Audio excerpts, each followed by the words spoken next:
a paz de Cristo na sua vida.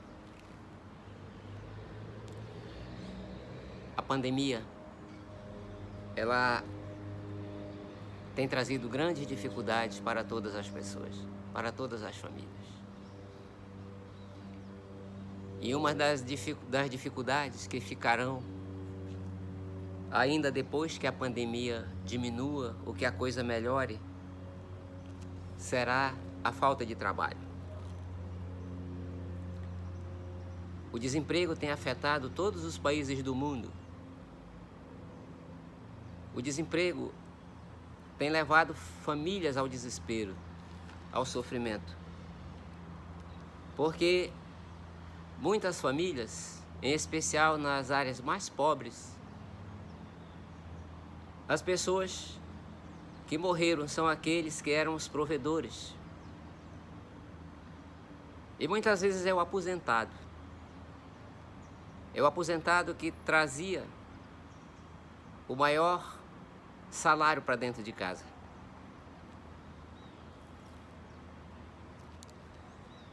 Mas eu quero meditar a respeito da finalidade do trabalho. Qual o propósito do trabalho na nossa vida?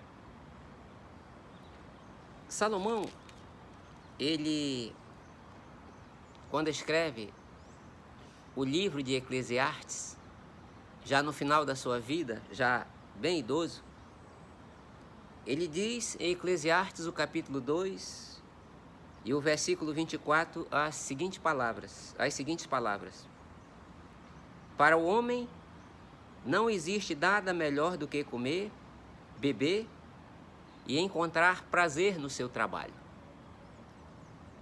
E vi que isso também vem das mãos de Deus.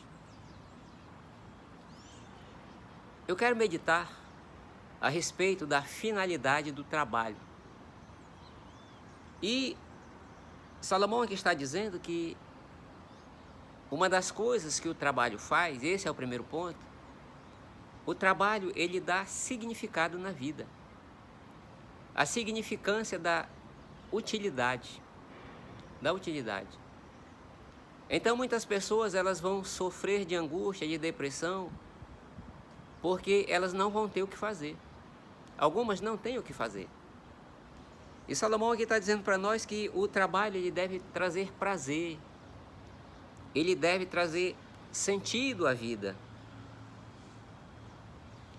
Mas o trabalho para o ser humano, ele reflete a imagem de Deus no ser humano. Quando Deus criou o homem à sua imagem, à sua semelhança, o ser humano traz essa necessidade de trabalhar. Jesus, ele, no Evangelho de João, no capítulo 5 e no versículo 17, Jesus falando de Deus, o seu Pai, ele diz assim: meu Pai trabalha até hoje.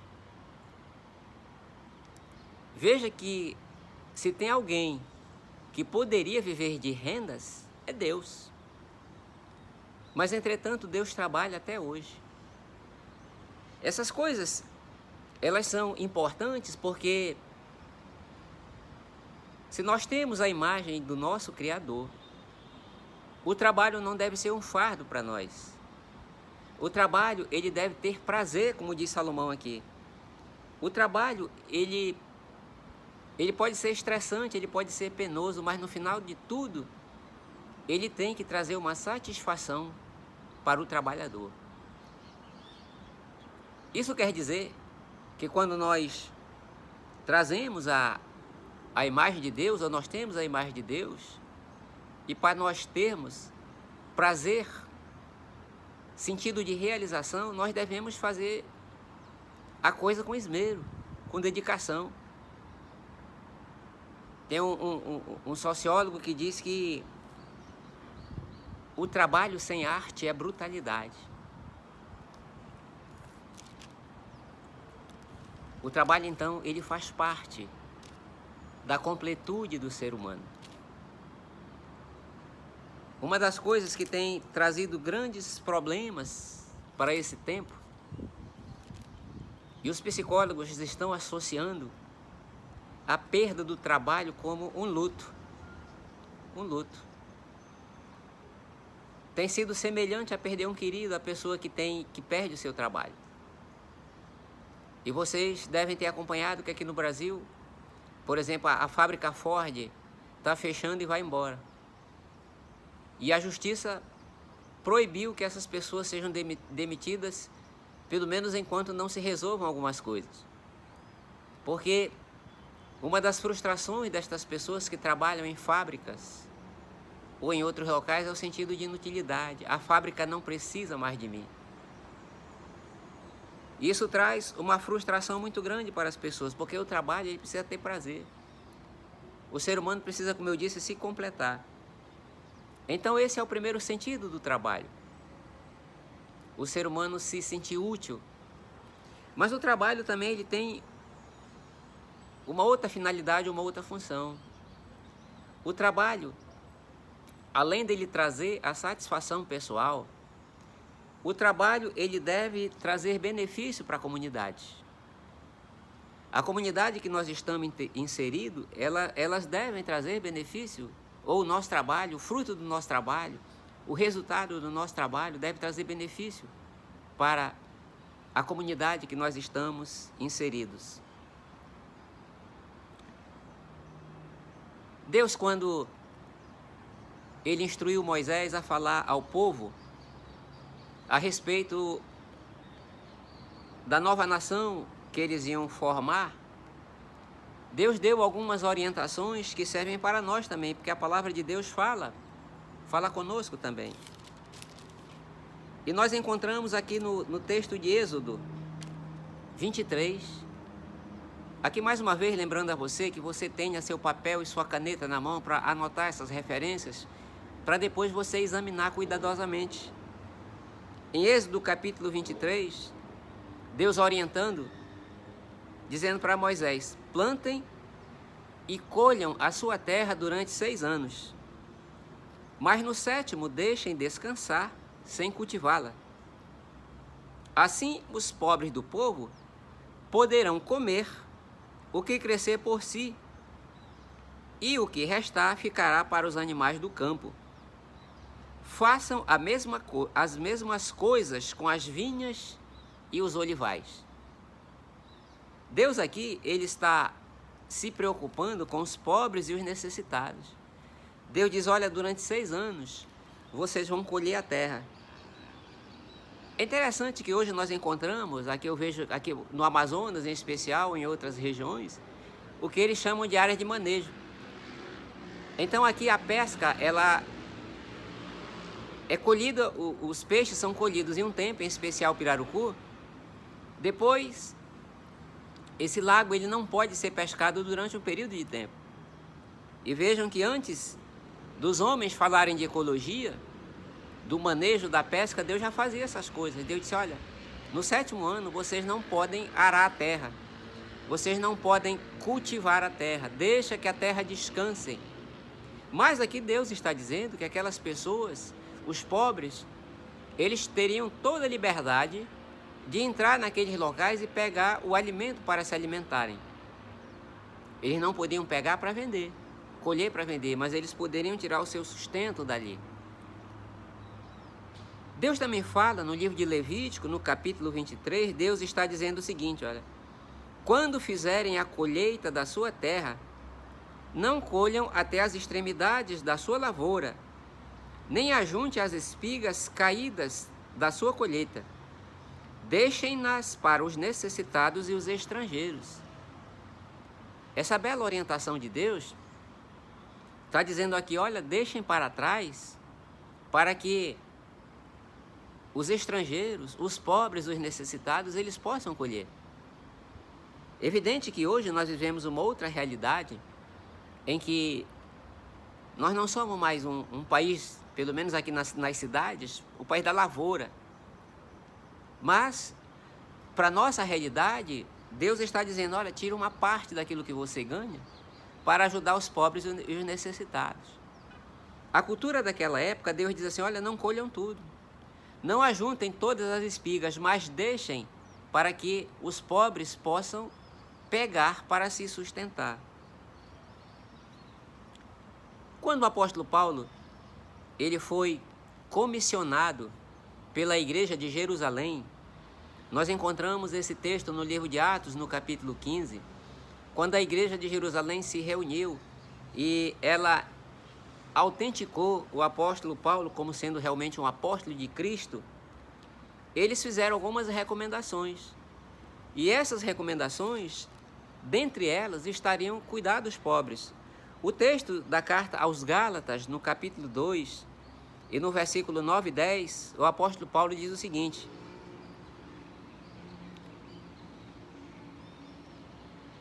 reconhecendo a graça que me foi concedida, Tiago, Pedro e João, tidos como colunas, estenderam a mão direita a mim e a Barnabé em sinal de comunhão. Esses três apóstolos, Pedro, Tiago e João, eles eram os líderes da igreja cristã que estava se formando. E esses homens, como o apóstolo Paulo diz aqui, olha, eles me honraram. Mas eles fizeram uma recomendação. Eles concordaram em que deveríamos nos dirigir aos gentios, e eles aos circuncisos. Somente pediram que nos lembrássemos dos pobres, o que me esforcei para fazer. Esses três homens, esses três apóstolos do Senhor Jesus, disseram assim: olha, Paulo, você foi chamado para ministrar aos gentios. Você vai falar para aqueles que não são judeus. Mas você tem que compreender que a realidade desse tempo, o grande império romano da época, e todo império, ele geralmente é construído com o serviço pesado dos pobres. O serviço pesado dos pobres. Então, Pedro está dizendo aqui, olha, você sabe a realidade deles. Tem muitos pobres e você precisa levar o evangelho, a palavra de boas novas para eles. Dizer que em Jesus há esperança, que em Jesus há salvação. Entretanto, não esqueça de cuidar destas pessoas. E o apóstolo Paulo diz assim, verso 10, repetir: somente pediram que nos lembrássemos dos pobres, o que me esforcei para fazer. O apóstolo Paulo, um homem extraordinário, o maior pregador, depois de Jesus, evidente, mas que teve o cuidado de cuidar daqueles que sofriam, daqueles que passavam por necessidade. O mandamento de Deus, desde lá do Antigo Testamento, porque as ordens de Deus, os mandamentos de Deus, elas não se contradizem, mas eles se completam, E muitas vezes, nós queremos ajudar, mas nós ficamos desconfiados. Nós achamos que aquilo que nós vamos fazer poderá ser usado de uma maneira errada por outras pessoas. E nós temos que ter cuidado, porque evidentemente que nós temos espertalhões em tudo que é canto. Tem gente que se beneficia do trabalho dos outros, tem gente que vive da mendicância. Mas, entretanto, nós devemos ter cuidado a avaliar as coisas para quem nós entregamos ou para quem nós passamos para administrar essas coisas, ver se as pessoas realmente são sérias, se vão dar um destino correto a isso. E isso é assim desde que o mundo é mundo. É por isso que o apóstolo Paulo, quando ele escreve a segunda carta à igreja de Tessalônica, e aqui no capítulo 3, ele diz o seguinte, capítulo 3, verso 11 e 12, diz assim: ouvimos que alguns de vocês estão ociosos, não trabalham, mas andam se intrometendo na vida alheia. A tais pessoas ordenamos e exortamos no Senhor Jesus Cristo que trabalhem tranquilamente e comam o seu próprio pão. Aqui o apóstolo Paulo está dizendo, olha, tem gente que está se fazendo de, digamos assim, de doente ou de esperto para querer viver sem trabalhar, viver às custas dos outros. Então ele ordena, olha, diga para essas pessoas que ao invés de ficarem ociosos, eles vão trabalhar e consigam o seu próprio sustento. No versículo anterior, o apóstolo Paulo tinha sido até mais duro, e ele tinha dado essa orientação. 3:10 diz assim: quando estávamos com vocês, lhes ordenei: se alguém não quiser trabalhar, também não coma. Aqui, veja que a Bíblia, o apóstolo Paulo nos orienta, nós devemos ajudar aquelas pessoas que passam por dificuldades e que realmente são carentes. Mas, entretanto, aqueles que querem se beneficiar do esforço, do trabalho dos outros, essas pessoas, ele é muito duro, se não quer trabalhar também não vai comer. Mas isso faz parte, nós temos que levar essas coisas em consideração, mas, entretanto, isso não deve esfriar o nosso coração e isso não deve tirar de nós o desejo de ajudar. Porque espertalhão, essas pessoas nós vamos ter em toda a sociedade vai ter. E Jesus, ele, quando trata dessas coisas, ele nos dá uma orientação aqui no Sermão do Monte, que nós também devemos levar isso em consideração. Mateus 5, ele diz assim, olha, Mateus 5, 45. Eu vou ler o 44 para a gente compreender o contexto. Mas eu lhes digo, amem os seus inimigos e orem por aqueles que os perseguem, para que vocês venham a ser filhos de seu Pai que está nos céus. Porque ele faz raiar o seu sol sobre os bons e maus, e derrama chuva sobre justos e injustos. Jesus está dizendo que nós deveremos levar em consideração as orientações de Deus, e nós devemos ter um coração tão bondoso quanto Deus. Como filhos de Deus, nós deveremos ter um coração assim. Porque Deus, ele levanta o seu sol e traz chuva. Isso aqui é impressionante. Deus permite que o ímpio prospere, ou o ateu prospere. Então, esse texto aqui que nós lemos, nós devemos fazer com que o nosso trabalho, ele ajude, ou no linguajar teológico, abençoe aquelas pessoas carentes, aquelas pessoas que estão ao nosso redor. Então, o primeiro ponto, o trabalho, ele deve trazer satisfação a nós, ele deve trazer o prazer àquilo que nós fazemos. E quantas pessoas estão nos seus trabalhos resmungando? Quantas pessoas às vezes estão no trabalho errado? Estão no trabalho errado. Porque o trabalho, ele deve trazer completude para o ser humano. E o resultado desse trabalho, ele deve ser colocado à disposição daquelas pessoas que sofrem, à disposição dos necessitados. Nós deveremos ajudar, abençoar a comunidade ao nosso redor. O fruto do nosso trabalho deve ser isso. E um terceiro ponto, que o trabalho, ele tem a sua importância, porque o trabalho deve glorificar Deus, deve gloriar Deus com aquilo que fazemos. Muitas pessoas, elas fazem distinção entre o trabalho secular e o trabalho sagrado. Evidente que muitas das coisas que nós fazemos, elas não cabem em uma celebração. Elas não cabem em um culto, não fazem parte da liturgia.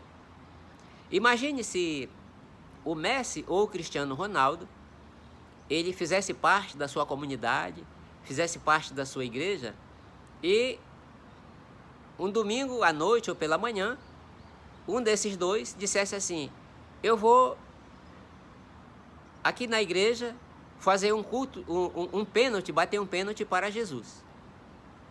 Isso seria uma quebra da celebração e seria ridículo. O pastor, o sacerdote, o bispo, seja quem fosse, armasse um gol lá em pleno culto e Cristiano Ronaldo ou Messi fosse lá bater um pênalti para Jesus. Isso aí, quando nós falamos desse trabalho, isso aí não é honrar a Deus nesse sentido. Mas eles honram a Deus quando eles competem corretamente.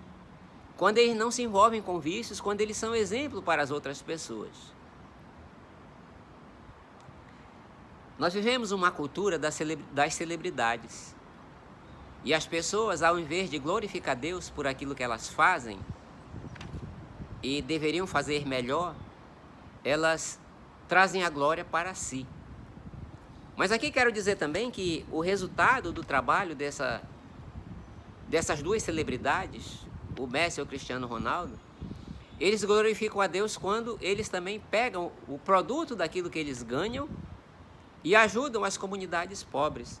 E às vezes nós temos que ter esta percepção, porque você pode dizer o seguinte: Deus só aceita as coisas, ou Deus só usa aqueles que fazem parte de uma igreja para a obra dele? Não. Nós temos um texto que nós encontramos aqui no livro do profeta Isaías, no capítulo 45, é quando Deus, ele chama Ciro, o persa, Deus o chama para que ele seja o grande homem daquele tempo. Mas Deus usa Ciro para que ele venha a libertar o povo de Israel, que era cativo da Babilônia na época. Babilônia tinha sido o grande império, mas Deus agora levanta Ciro, o persa, e Ciro foi dominando aqueles povos ao redor, aquelas tribos, juntando, fazendo um grande exército e marchou para a Babilônia. E interessante o profeta Isaías no capítulo 45, que diz o seguinte: assim diz o Senhor ao meu ungido Ciro, cuja mão direita eu seguro com firmeza, para subjugar as nações diante dele e arrancar a armadura dos reis, para abrir portas diante dele, de modo que as portas não sejam trancadas. Eu irei adiante de você e aplanarei os montes, derrubarei portas de bronze e romperei trancas de ferro. Deus aqui está dizendo: olha, eu estou chamando você, meu ungido. Aqui também, pela falta de compreensão da geração desse tempo, as pessoas acham que ungido é um profeta, é um sacerdote, ou essas vaidades desse tempo. Mas aqui Deus está dizendo: eu chamo você, Ciro, meu ungido. Ungido é separado. Deus separa para uma obra. E aqui no final do versículo 3, versículo 4, Deus diz o seguinte: por que Deus está fazendo isso? Por amor a meu servo Jacó, de meu escolhido Israel, eu o convoco pelo nome e lhe concedo o título de honra, embora você não me conheça. Essa palavra é extraordinária, porque se essa palavra, embora você não me conheça, Deus não tivesse colocado aqui, nós íamos imaginar que Deus usa somente aquelas pessoas que fazem parte de um grupo cristão.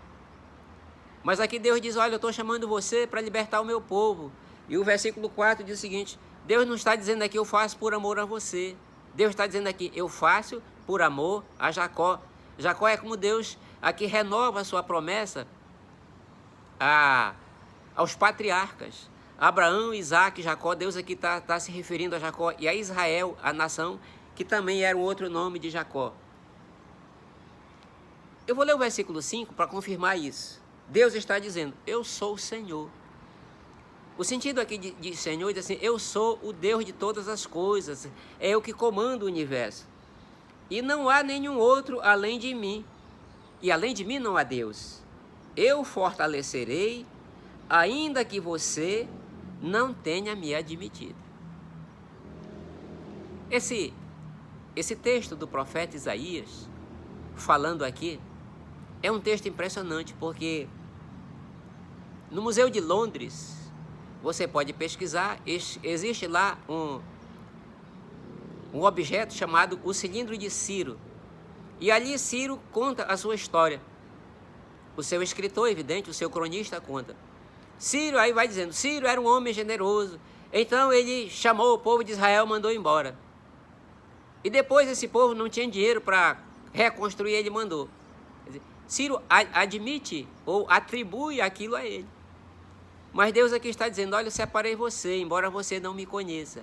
Aqui para mostrar para nós que Deus move o coração daquelas pessoas que não são nem do Senhor. Quantos ateus, pessoas que se declaram ateus, que ajudam na sociedade, que fazem seu trabalho em benefício da sociedade. Deus então move o coração de todas as pessoas.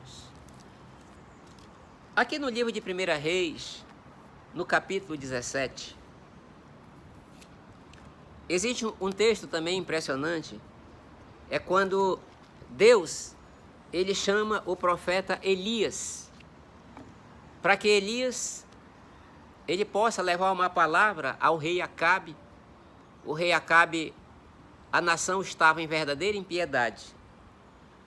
E Deus disse para Elias, você vai lá dizer essas palavras, que não haverá chuva, enquanto eu não determinar, através de você.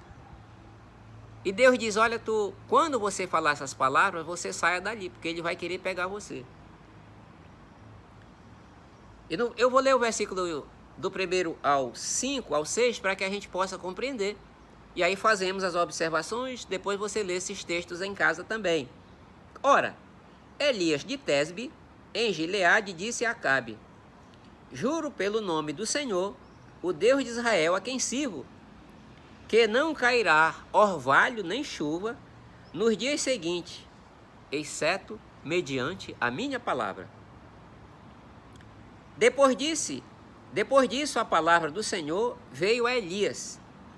E o Senhor falou, saia daqui, vá para o leste e esconda-se perto do riacho de Querite, a leste do Jordão. Você beberá do riacho e dê ordem aos corvos para alimentarem você. E ele fez o que o Senhor tinha dito.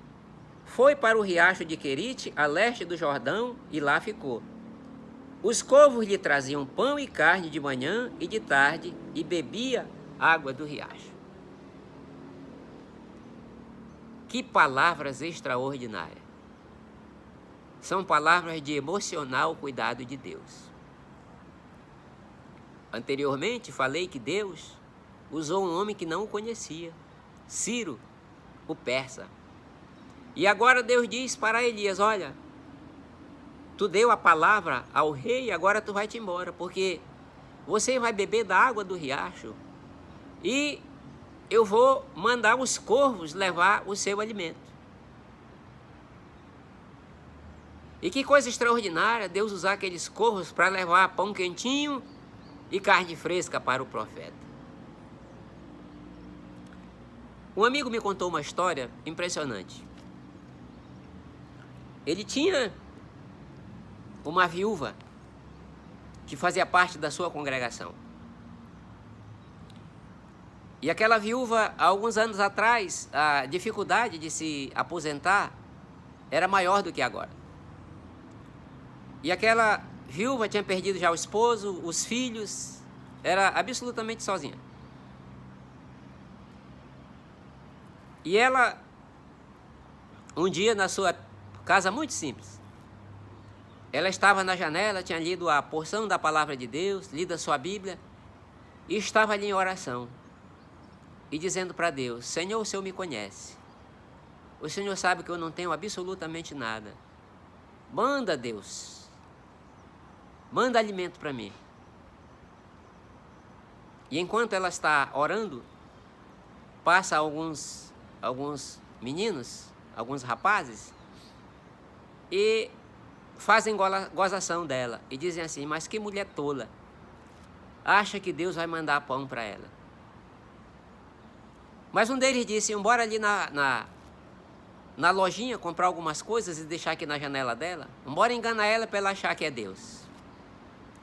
Então eles foram lá e compraram umas poucas coisas, mas pelo menos o sustento para um dia. E deixaram ali pão e outras coisas que o dinheiro deu para comprar. E foram embora rindo. E aquela mulher, ao terminar sua oração, viu aquela pequena sacola com suprimento para aquele dia. Então ela louvou a Deus, agradecer a Deus pelo cuidado do Senhor. O amazonense aqui diria, aqueles meninos são os alesados. Achando que estavam enganando aquela pobre senhora, mas estavam sendo corvos usados pelo Senhor para abençoar aquela viúva. Deus usa corvos, Deus usa ateus, mas Deus quer usar você para que você seja instrumento dele nesse tempo de falta de emprego, nesse tempo de tanto sofrimento. Tantas pessoas perderam os queridos, nós temos um grupo de irmãos e nós estamos participando de um projeto chamado Pão da Vida. Então, todos os dias, esses irmãos, eles vão em algum hospital da cidade. E os irmãos, nós vamos, e os irmãos vão também, no horário entre 3h30 e 5 horas. É o horário onde os boletins desses hospitais são dados aos familiares. E esse horário é um momento de realmente muitas dores para muitas famílias. E esses irmãos, eles, além de levarem o alimento, eles levam solidariedade para aquelas pessoas. Porque a pandemia, ela nivelou todas as pessoas. E as primeiras palavras que nós damos quando nós nos apresentamos nas recepções é dizer na recepção do hospital: nós queremos abençoar. Nós também sabemos o que é sofrimento. Todos nós perdemos um querido. Todos nós sabemos o que é sofrer. Então esse trabalho é um trabalho que nós levamos também um lanche.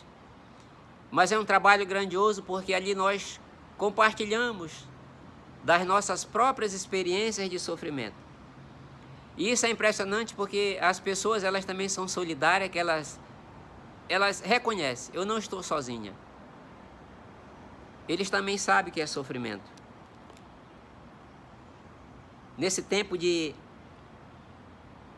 tanto sofrimento, Deus quer usar o seu trabalho. Deus quer usar aquilo que você faz. Deus quer usar o produto do seu trabalho para que você possa abençoar pessoas, para que você possa minorar o sofrimento das pessoas. O apóstolo Paulo, quando ele escreveu a carta aos Efésios, no capítulo 6, e quando ele escreve essa carta, o Império Romano, segundo os escritores da época, dizem que a maior parte da população era de escravos. E você conhece ou já ouviu falar do tutor de Nero? Aquele homem também era escravo, Sêneca. Mas o apóstolo Paulo, ele orientando a igreja, ele diz a carta aos Efésios no capítulo 6, no versículo 7. Sirvam aos seus senhores de boa vontade, como servindo ao Senhor e não a homens. Muitos de nós queríamos ter a oportunidade de servir pessoalmente a Jesus. Talvez uma pessoa mais caridosa ou mais espiritual do que eu queria estar no lugar daquele Simão Cirineu, que carregou a cruz do nosso Senhor. Mas Jesus, ele dá uma palavra extraordinária para nós, para que nós não possamos ter esse peso ou ter essa ansiedade. Quando Jesus, orientando os seus discípulos, no capítulo 25 de Mateus, e no versículo 40, ele diz uma coisa extraordinária, falando do serviço. Mateus 25, 40, ele diz o seguinte: e o rei responderá: digo-lhes a verdade, o que vocês fizerem a algum dos meus menores irmãos, a mim fizeram.